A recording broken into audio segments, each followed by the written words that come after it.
मनुष्य के जीवन में सम्मान का बहुत अधिक महत्व है। वो उसे अपने हृदय, अपने मन से जोड़कर रखता है। कदाचित इसीलिए हम शत्रु के सम्मान पर चोट पहुंचाते हैं ताकि उसे पीड़ा पहुंचाई जा सके। परंतु ऐसा करने से सावधान रहे मित्रों। शरीर पर लगी चोट मनुष्य भुला सकता है, परंतु उसके सम्मान को लगी चोट उसे जीवन भर पीड़ा देती है। और स्त्री के मान सम्मान पर लगी चोट उसे उस सीमा तक ले जाती है जहां उसे केवल प्रतिशोध दिखाई देता है। यदि अपने शत्रुओं को जीतना है तो प्रेम से जीतिए, अपने कर्मों से जीतिए। उन्हें अनुभव करवाइए कि उनसे भूल हुई है। किसी के सम्मान को ऐसी चोट ना पहुंचाइए कि वो आपका नाश करने पर उतर आए। स्मरण रखिए, किसी का अपमान करके आपके हृदय को कदाचित थोड़ा संतोष आ जाए, परंतु उस अपमान से आप कई हृदयों को आघात पहुंचाते हैं और अपने लिए एक शत्रु और बढ़ा लेते हैं। हम सब शीघ्र ही सफलता चाहते हैं, ढेर सारी संपत्ति और सुख चाहते हैं, और ऐसे में कई बार हम छोटे मार्गों का चयन कर लेते हैं। वो मार्ग जिनमें परिश्रम नहीं होता, जिनमें होता है तो केवल छल, कुटिलता और भाग्य का सहारा। जैसे कि जुआ। कोई जुए के खेल में धन लगाता है, कोई दांव लगाता है और ये भूल जाता है कि जुआ ऐसा दलदल है कि जिसमें एक बार गिरे तो सर्वनाश से पहले निकलना असंभव है। यदि आप जीते तो और जीतने की भूख बढ़ जाएगी, और यदि आप कुछ हार बैठे तो उसे पुनः पाने के लिए आप फिर से खेलेंगे। मनुष्य को ये आभास ही नहीं होता कि अपनी संपत्ति के साथ साथ वो अपनी मानवता, अपने संस्कार, अपना धर्म और अपना उत्तरदायित्व तक सभी जुए की भेंट चढ़ा देता है। इसलिए कुछ पाना है तो परिश्रम से पाओ। यदि कुछ जुए में जीता तो वो उतना शीघ्र ही खो दोगे, चूंकि उसे परिश्रम से पाया नहीं गया है, और उसकी रक्षा करने के लिए आपके मन में स्वाभाविक प्रयास भी नहीं होंगे। क्षमा बढ़न को चाहिए, छुट्टन को उत्पाद। क्षमा इस संसार में शांति का, सुख का मूल आधार है। क्षमा आपके मन से प्रतिशोध और शत्रुता जैसे भावों को समाप्त करती है। परंतु क्या हर स्थान पर क्षमा आवश्यक है? क्या प्रत्येक का अपराध क्षमा करने के योग्य होता है? नहीं। कभी कभी उसे क्षमा करके हम उस व्यक्ति को और बड़ा अपराध करने की प्रेरणा देते हैं, और ऐसा ही अपराध है स्त्री का मान भंग करना, जिसमें क्षमा की कोई अवस्था नहीं। यदि सिंह भूल से गाय के बछड़े का अखेट कर ले तो उसे क्षमा किया जा सकता है, परंतु यदि वो नरभक्षी हो जाए तो उसके केवल दो स्थल होते हैं, या तो पिंजरा या फिर मृत्यु की गोद। कुछ परिस्थितियों में क्षमा के स्थान पर दंड देना आवश्यक होता है, क्योंकि ये दंड का भय ही है जो लोगों को वो अपराध करने से रोकता है। संसार में सबसे बड़ा क्या है? अभिमान और बाहुबल, या विश्वास और आस्था? निश्चित रूप से बाहुबल के महत्व को नकारा नहीं जा सकता। मनुष्य अपने बाहुबल से पर्वत को मैदान बना सकता है, सागर सुखा सकता है, मरुस्थल में नदियां बहा सकता है, परंतु बाहुबल को सहारा होता है विश्वास का। यदि मन में विश्वास ना हो तो बाहुबल किसी काम का नहीं। वो कौन सा बल है कि मोर आकाश की ओर ताकते हैं? वो विश्वास ही तो है जिसके कारण वर्षा होती है और दोनों की प्यास बुझती है। परंतु जब पाप के बाहुबल का सामना धर्म के विश्वास से होता है तो बाहुबल हार जाता है और जीतता है विश्वास। विजय होती है आस्था की। यदि आप सत्य के मार्ग पर चल रहे हैं और आप अपने इष्ट में आस्था रखते हैं तो किसी भी पापी का बल आपका कुछ नहीं बिगाड़ सकता। कभी सोचा है हमारा जीवन भी उस रेत की घड़ी की भांति है? जो रेत नीचे गिर चुकी है वो हमारा अतीत है, जो अब भी ऊपर है वो हमारा आने वाला भविष्य है, और वर्तमान ये संकुचित स्थल है जहां से धीरे धीरे करके रेत गिर रही है। अर्थात हमारे पास जीने के लिए यही एक क्षण है। उसका उपयोग कैसे करना है ये हम पर निर्भर करता है। जो बीत गया उसका दुख मनाना है या जो भविष्य में होने वाला है उसकी प्रतीक्षा में क्रोध करना है। सब कुछ करने के लिए यही एक क्षण है। प्रसन्न रहना है तो उसके लिए भी यही एक पल है। प्रतीक्षा करते रहोगे तो ये पल भी भूतकाल में बदल जाएगा। इसलिए आनंद के लिए, परोपकार के लिए प्रतीक्षा ना कीजिए। आपके पास जो पल है उनका भरपूर सदुपयोग कीजिए, क्योंकि इस घड़ी को पलटकर आप फिर से समय अवश्य गिन सकते हैं, परंतु अपना बीता हुआ समय आप वापस नहीं लौटा पाएंगे।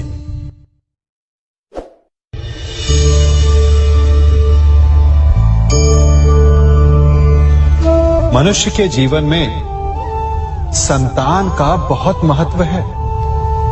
उस संतान के लिए वो कितने कष्ट सहता है, उसे पालता है, पोसता है, और यदि यही संतान संताप का कारण बन जाए तो क्या ये उसका दोष है? अधिकतर ये दोष हमारे लालन पालन का होता है। बचपन में बालक के हठ को मानकर हमें आनंद की अनुभूति अवश्य होती है, परंतु धीरे धीरे अपने बालक के हठ को मानकर उसके हठ के दास हो जाते हैं। एक हठी उद्दंड और असंस्कारी संतान उस सूखे वृक्ष के समान होती है कि यदि जिसमें आग लग जाए तो वो सारे वन को भस्म कर डाले। और स्मरण रहे, जब उसमें अग्नि लगती है तो सबसे पहले वो स्वयं के घर को ही भस्म करती है। इसलिए जब आवश्यकता हो तो अपनी संतान के हठ का विरोध करें, उसे रोके, क्योंकि यदि समय रहते ऐसा ना किया गया तो भविष्य में इस समस्या के परिणाम गंभीर हो सकते हैं। प्रतिज्ञा, वचन, ये सब मनुष्य ने समाज को सही दिशा में रखने के लिए बनाए हैं। वो मनुष्य ही क्या जिसके जीवन में नियम ना हो, जिनका वो पालन ना करे, परंतु समय के साथ चलने के लिए नियमों को बदलना भी आवश्यक होता है, क्योंकि ये आज का समय ही तो है जो बीत जाने के पश्चात इतिहास बन जाएगा। यदि आवश्यकता पड़ने पर नियम और प्रतिज्ञा भंग ना की जाए, समय की मांग के अनुरूप अपनी प्रतिक्रिया ना बदली जाए, तो इतिहास हमें कभी क्षमा नहीं करेगा। आवश्यकता पड़ने पर आपकी तोड़ी हुई एक प्रतिज्ञा, एक बंधन कभी कभी पूरे मानव इतिहास को बड़े विनाश से बचा सकता है। इसलिए नियम, प्रतिज्ञा, वचन कुछ नहीं, कुछ है तो केवल समय, जिसके अनुरूप चलने वाला ही सफल हो सकता है। कभी किसी पक्षी को घोंसले की नींव बनाते देखा है? अथक परिश्रम करके तिनका तिनका बिटोर कर वो पक्षी अपना घोंसला बनाता है, अपनी संतान के लिए एक सुरक्षित घर बनाता है। और फिर कहीं से तीव्र आंधी आती है, भारी वर्षा होती है और उसका घोंसला तिनका तिनका करके बिखर जाता है। फिर वो पक्षी क्या करता है? वो रोता नहीं, ना ही विलाप करता है। वो बिना विलंब करे फिर से अपना घोंसला बनाना प्रारंभ कर देता है और सफलता पाता है। फिर हम क्यों छोटी छोटी असफलता से भयभीत होकर परिश्रम करना छोड़ देते हैं?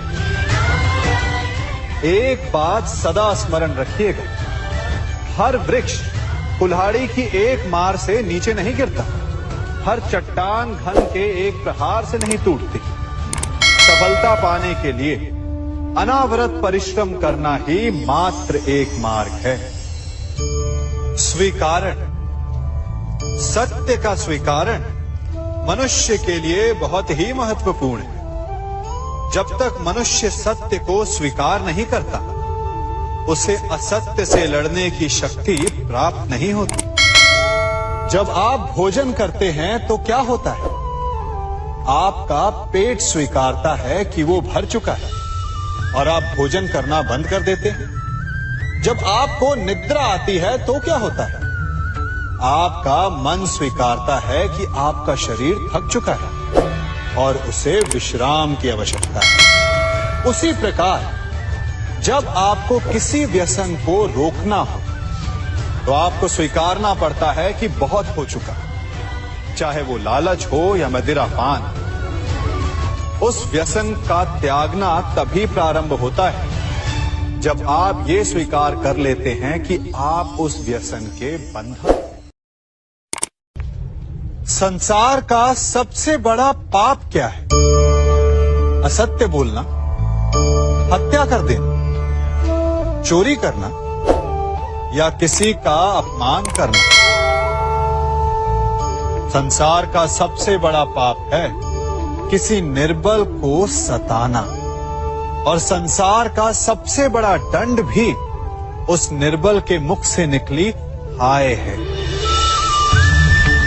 आप देख रहे हैं मैं क्या कर रहा हूं? मैं लौह पिघला रहा हूं और ये लौह पिघलता है इस चमड़ी की बनी धूनकी से निकली हवा से।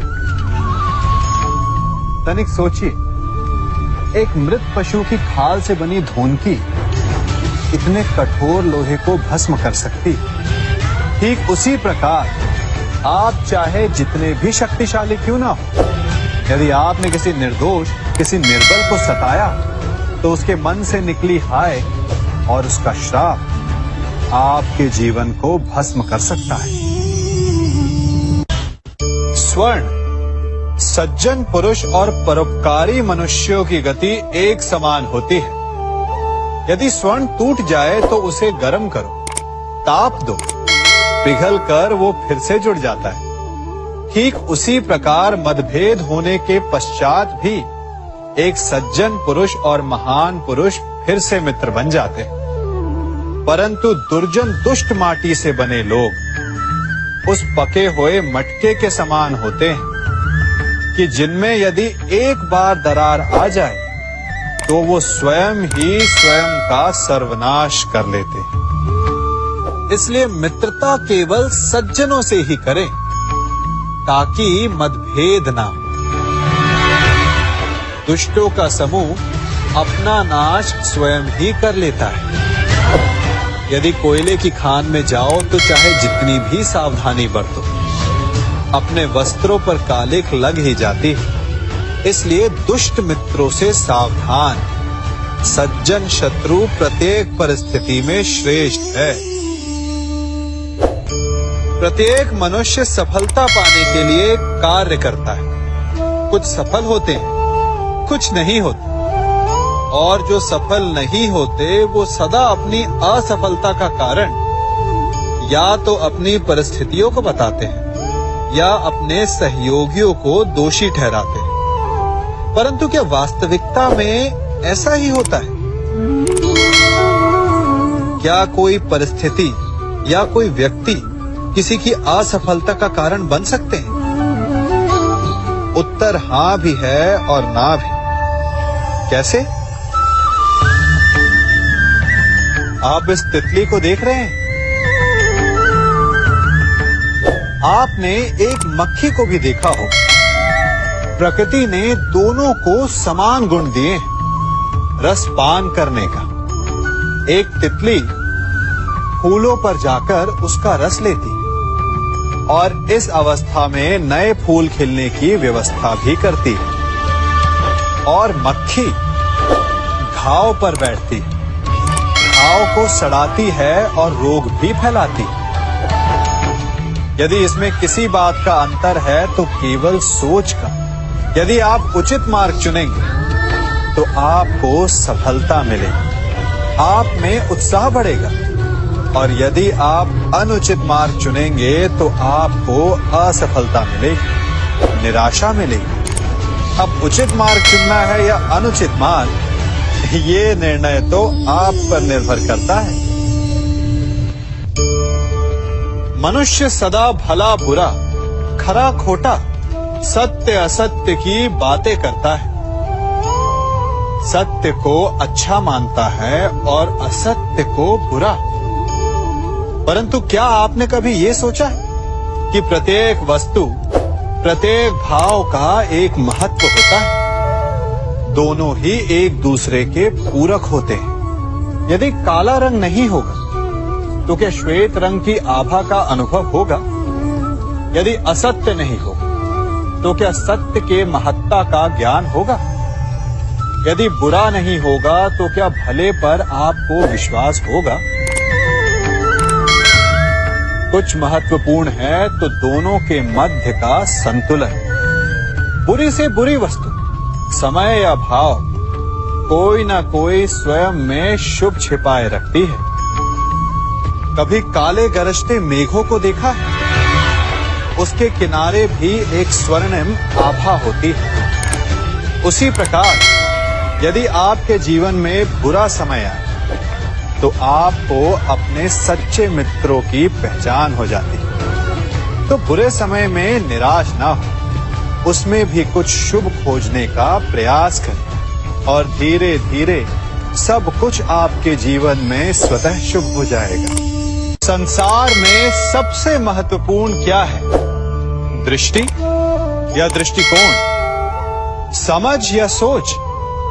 सामान्यतः मनुष्य की दृष्टि और सोच में अधिकतर वो वस्तु, वो घटनाएं, वो भाव श्रेष्ठ हैं जो हमें आनंद दें, और जो हमें आनंद नहीं देते उन्हें हम दुखदाई मान लेते हैं। परंतु दृष्टिकोण और सोच को यदि एक भिन्न कोण से देखें तो परिस्थितियां भिन्न सिद्ध हो सकती हैं। जिस प्रकार भीषण गर्मी हमें सुहाती नहीं, परंतु वही गर्मी सागर और नदियों के जल को वाष्पित करती है और हमें मनोरम वर्षा का आनंद देती है, उसी प्रकार भीषण परिश्रम के पश्चात हमें सफलता मिलती है। वर्षा के पश्चात हमें हमारा लक्ष्य मिलता है। तो सदा स्मरण रखिएगा कि दुख और पीड़ा से भागे नहीं, क्योंकि यही भविष्य में आने वाले सुख का मूल है।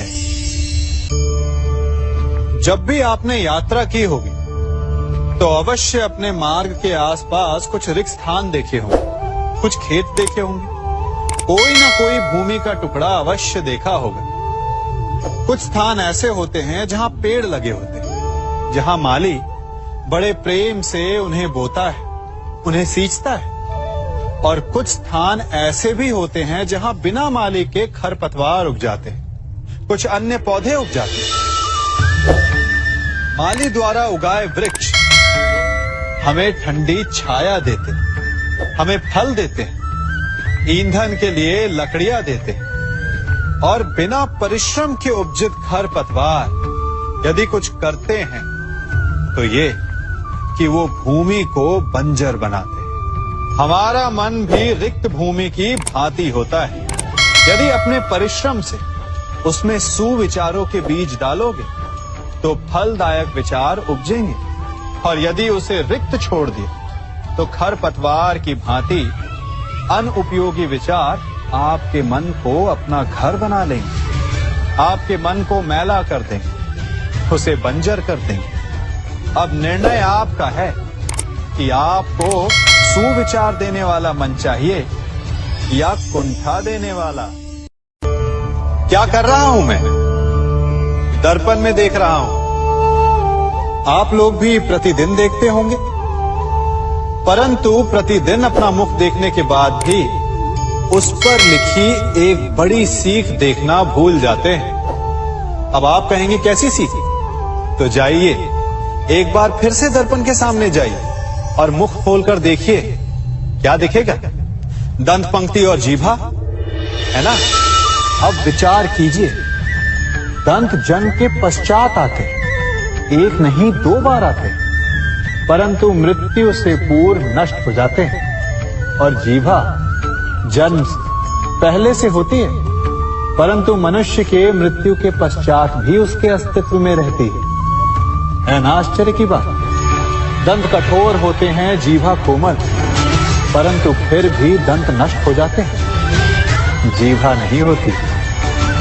यही रहस्य है कि हठी और कठोर लोग शीघ्र नष्ट होते हैं और कोमल लचीले आवश्यकता के अनुसार स्वयं में परिवर्तन ला सकने में सक्षम लोगों का ही अस्तित्व रहता है। अर्थात परिस्थितियों के अनुसार स्वयं को लचीला बनाना सीखिए और आपका जीवन सरल हो जाएगा। संबंध एक सहारा होता है जीवन का, और संबंधी वो होते हैं जिनसे आवश्यकता पड़ने पर सहायता मांगी जा सके, जिन पर विश्वास किया जा सके कि बुरे समय में वो हमारे काम आएंगे। कभी ऐसा भी हुआ होगा कि आपके पास कोई सहायता मांगने आया, या ऐसा भी हो सकता है कि आप किसी के पास सहायता मांगने गए हो।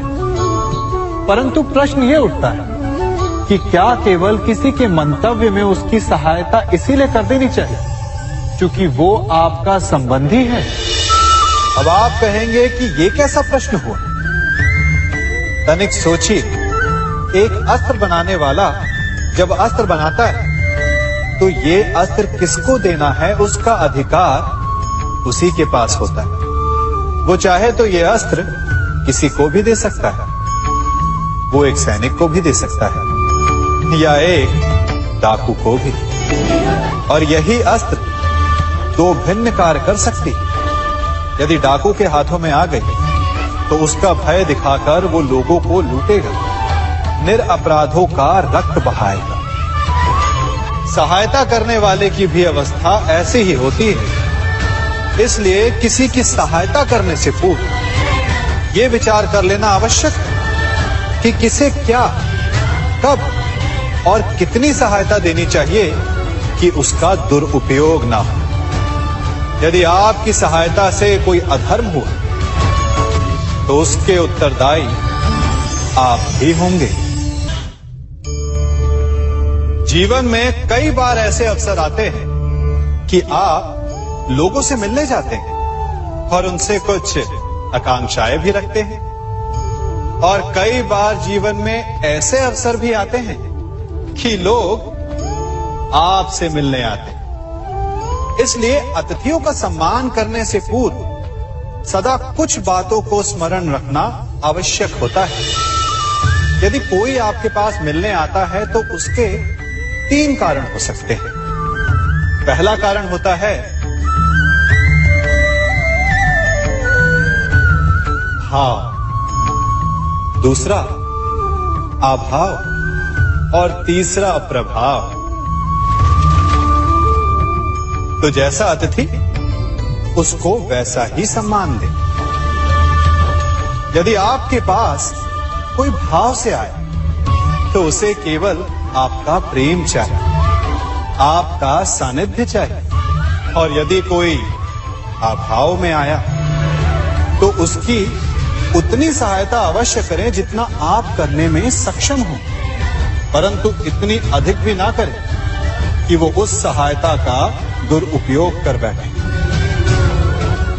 और यदि कोई प्रभाव में आया तो स्वयं पर अभिमान ना करें, क्योंकि कभी ना कभी जीवन में आप भी भाव, अभाव और प्रभाव के चक्रव्यूह में फंस सकते हैं।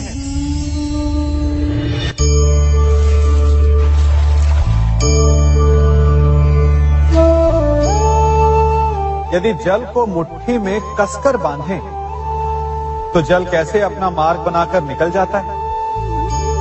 इसी धारा की भांति यही अवस्था हमारे अपनों के साथ भी होती है। अधिकतर हम जिनसे प्रेम करते हैं, हम सदा उन्हें अपने समीप रखना चाहते हैं, स्वयं से दूर नहीं होने देना चाहते। चिंता करते हैं, भय खाते हैं कि कहीं उनके साथ या उनसे कुछ बुरा घटित ना हो जाए। और ऐसे में हमारे अपने ही हमसे दूर हो जाते हैं, ठीक मुट्ठी में बंधे जल की भांति।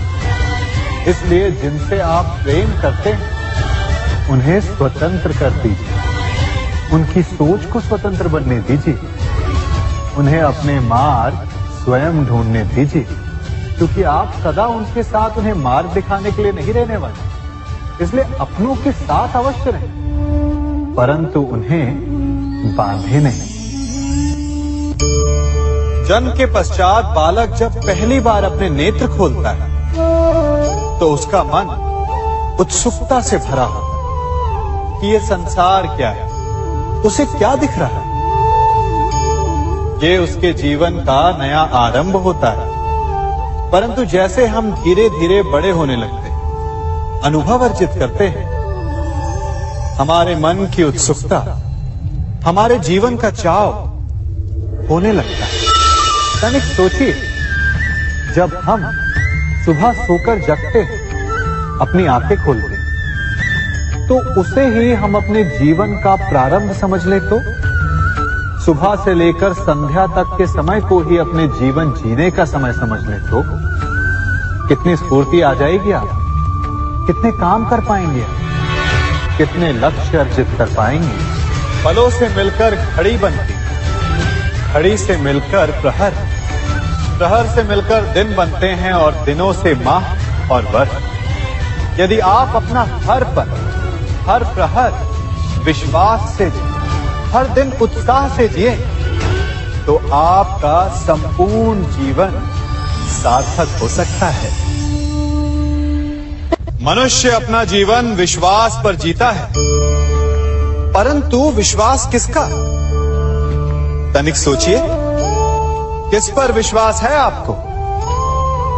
महापुरुषों की कही बातों पर, ग्रंथों में लिखे ज्ञान पर, माता पिता की सीख पर, या मित्रों के दिए गए निर्देशों पर, या फिर मेरी कही बातों पर? ये सब विश्वास अपूर्ण है जब तक आपको स्वयं पर विश्वास ना हो। यदि विश्वास करना है तो पहले अविश्वास करने के विज्ञान को भी सीखना चाहिए। आप किसी की बातों पर विश्वास न करें, आप अपने मन से पूछें, अपनी अंतर आत्मा से प्रश्न करें, और जो उत्तर मिलेगा वही सबसे उचित होगा। जब आप अपने मन, अपनी अंतरात्मा पर विश्वास करना सीख जाएंगे तो नीति, ज्ञान सब आपके भीतर से स्वतः उमड़ेगा। और यदि आप स्वयं पर ही विश्वास ना कर पाए तो धर्म ग्रंथों में लिखे श्लोक, महापुरुषों की वाणी माता पिता की सीख या मित्रों का निर्देश कोई भी लाभ नहीं दे पाएगा। एक पिता होने के नाते आप अपनी संतान के लिए क्या करते हैं? उसके लिए बहुत सारी सुविधाएं जुटाते, बहुत सारा धन कमाते है ना? और क्या आपको ऐसा लगता है कि यही उचित है आपकी संतान के लिए? इस पंछी को देख रहे हैं? ये भी संतान को जन्म देता है, उन्हें पालता है, पोसता है, उड़ना सिखाता है और भोजन का प्रबंध भी करना सिखाता है।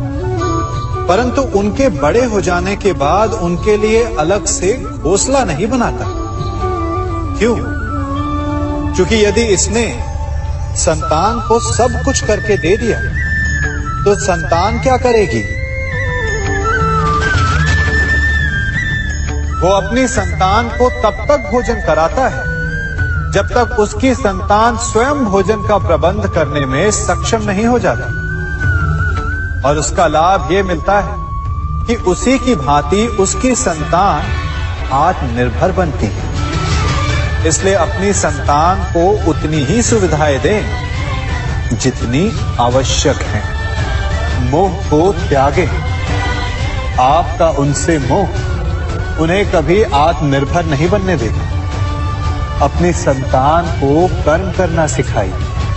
यदि आपकी संतान कर्म करना सीख गई तो वो धन स्वयं कमा लेगी। और यदि वो आलसी, अकर्मण्य बन बैठे तो आपके संचित धन का भी नाश कर देगी। संसार में सबसे बड़ा संबंध कौन सा है?